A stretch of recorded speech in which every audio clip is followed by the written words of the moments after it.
8월 첫째 주 주간 증시 일정입니다. 뉴욕 증시는 지난주 금요일 큰 폭의 상승으로 마감을 했습니다. 개인 소비 지출과 미국의 2분기 고용 비용 지수가 굉장히 낮기 때문인데, 특히 미국 고용 지표가 이제 연준이 계속적으로 핑계를 대고 있는 주요 지표 중에 하나죠. 왜냐하면은 인플레이션, PC라든가 CPI 같은 경우에는 이미 잡혔어요. 이미 잡혔기 때문에 연준이 이제 고용이 여전히 튼튼하고, 특히 고용이 튼튼한 상황에서 미국 완전 고용 상태입니다. 4.5%로 계속적으로 임금이 오르고 있다. 임금이 오르면 사람들이 돈을 많이 써서 또다시 인플레이션이 촉발될 것이다 이야기하고 있는데, 이번에는 그 임금에 대한 복지, 수당, 그리고 고용주가 지출하는 비용이 전체적으로 흐름이 낮게 나왔습니다. 그렇기 때문에 더 이상 연준이 금리를 낮추지 않아야 될 핑계가 없어진 거죠. 그렇기 때문에 뉴욕 증시가 큰 폭의 상승이 나왔다는 점, 역시 내년 상반기 안으로는 피벗이 거의 유력해지고 있다. 투자들이 빅테크 관련된 기업들, 그리고 경기가 좋아진다는 것은 빅테크 기업뿐만 아니라 리스크가 있지만 좀 위험한 기업들, 이런 정크 기업들에 대한 투자도 단행될 가능성이 크다는 거죠. 그렇기 때문에 전체적인 지수의 상승이 나왔다는 점도 굉장히 고무적이다. 이 정도까지 확인하시면 될 것 같고, 자, 그리고 바이든 대통령이 최근에 트럼프 전 대통령이 자기가 당선되면은 바이든 대통령 저기자 정책을 다 뒤집어 버리겠다라고 얘기했는데, 바이든 대통령은 진심입니다. 지금 또다시 이 연비 상향을 조정하면서 결국에는 너희들 내연기관차 그만 만들고 빨리 전기차 만들어, 이렇게 이야기하는 거예요. 네, 지금 보시는 것처럼 리터당 24.6kg까지 연비를 올려야 된답니다. 32년까지. 이 정도 기술을 개발해야지 내연기관차가 돌아다니는 게 맞는다는 거예요, 여러분들. 지금 우리가 타고 있는 차들이 보통 잘 나와야 이제 뭐 13 정도 나오잖아요. 네, 그렇기 때문에 24.6까지 올릴 바에야 전기차로 전환하라. 바이든 대통령은 지금 전기차의 진심이다. 이런 것들은 뭐 테슬라라든가 지금 우리나라가 가장 강세를 보이고 있는 2차전지 관련 테마주들이 큰 시장에 호재로 작용할 수 있을 것 같습니다. 그리고 많은 분들이 미국 뉴욕 증시는 2차전지 관련 테마주가 없나요 하는데, 없습니다. 없어요. 없기 때문에 우리나라 2차전지 테마주들이 크게 각광을 받고 있는 겁니다.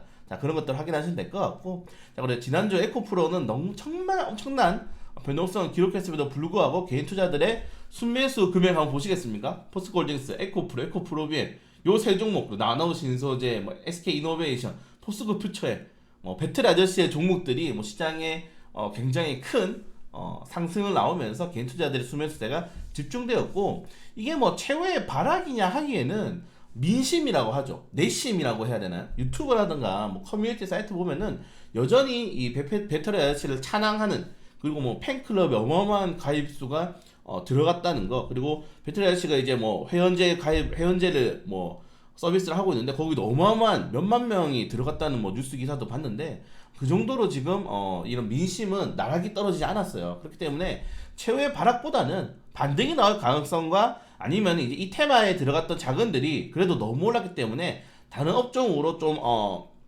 수급이 순환매가 되는지를 지켜보는 게 조금 더 맞지 않나 라고 생각이 됩니다. 특히 최근에 같은 2차전지라든가 2차전지를 제외한 반도체, 조선, 제약바이오, 제가 말씀드렸던 이 경제가 활성화됐을 때 같이 반등하는 그런 종목들로 수급을 기대했는데 안 올랐어요. 네, 그렇기 때문에 여전히 2차전지가 주도를 하면서 그 밑에 좀 부시러기를 주워먹는, 이런 말 하면 좀 그렇나요? 그런 종목들이 시장에 하나 두 개가 나올 가능성이 크지만은 2차전지가 무너지지 않는다면은 수급이 돌아갈 가능성은 많이 없습니다. 다만 2차전지가 올라가면서 시장에서 좋았던 점이 뭐냐면은, 자, 고객 예탁금이 58조 원까지 올랐어요.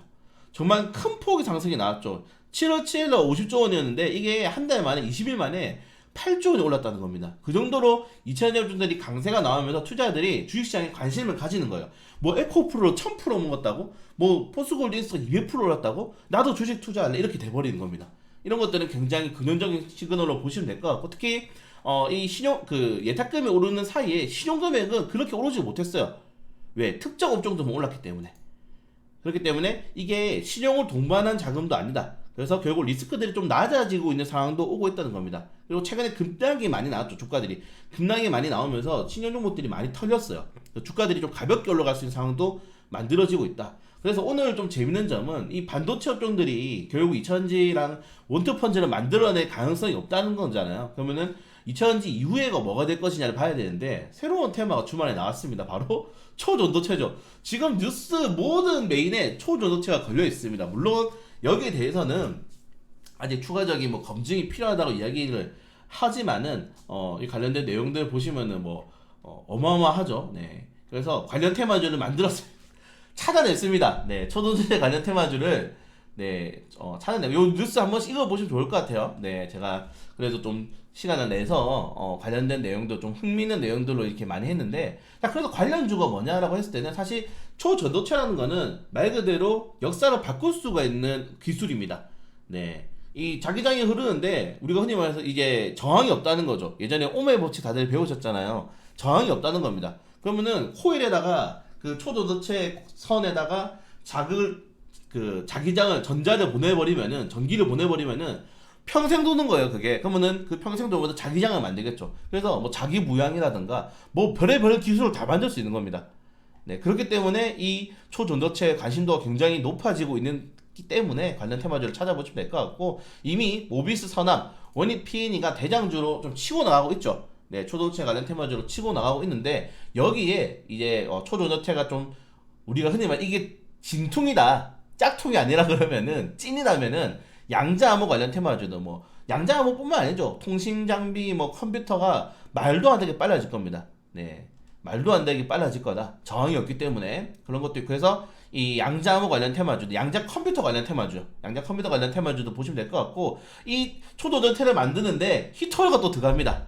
네오디뮴, 뭐 엘비움, 이게 히토륨이 들어가기 때문에 또 히토류 관련 테마주가 반세에 얻을 수가 있어요. 히토류 관련 테마주들 좀 보시면 될 것 같고, 그래서 그리고 마지막으로 그러면은 이 자기 에너지를 저장해야 될 거 아닙니까? 그래서 에너지 전환 장치, 에너지 저장 장치랑 전환 장치를 관련 테마주로 보시는 게 좋지 않나 생각해서 저장 장치 그리고 전환 장치를 좀 체크해 봤습니다. 이 정도 내용이기 때문에 한번 보시면 될 것 같아요. 그래서 실질적으로 이게 진퉁인지 아닌지는 모릅니다. 사실 대부분의 지금 여론은 초반에는 와 하다가 이게 우리나라가 만들 수 있을까 정도로 됐는데, 뭐 루머가 많죠. 이게 원래는 실질적으로 뭐 논문을 만들고 있다가 뭐 하나 정보를 빼가서 누가 기술적으로 올린 거다, 아니면 뭐 본체가 따로 있다, 이런 내용도 있고, 뭐 정확하게 우리가 알 수 있는 게 없기 때문에 일단은 뭐 관련 테마주가 지속적일지 아니면은 뭐 사기다라고도 밝혀지면서 조정이 나올지 모르겠지만은